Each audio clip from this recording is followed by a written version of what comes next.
Hello mga kapuso, this is Vision Patrick at ang gagawin ko ngayon ay Fill in the Blanks Challenge. Stars on the floor! Sina blank at blank ang pinakamaingay na celebrity at digital dance star? Si Ate Faith tsaka si Thea. Feeling ko kasi sila yung madalas nangaasar sa akin. Tapos pagdating sa mga rehearsal, sila yung Lu, ganyan yan, hindi naman na yan. So parang alam niyo yun. Sa digital, parang wala. Or baka dahil mas kasama ko lang lagi yung celebrity.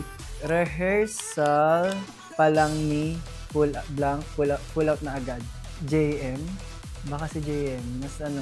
Kasi pag yung mata ko na gagawin sa kanya, lakas talaga o natural yan talaga sa kanya magaling. Si Blank, shy type nung simula pero halimaw pala humataw. Parang wala namang shy type sa kanila. Ay, feeling ko si Ate Glyza.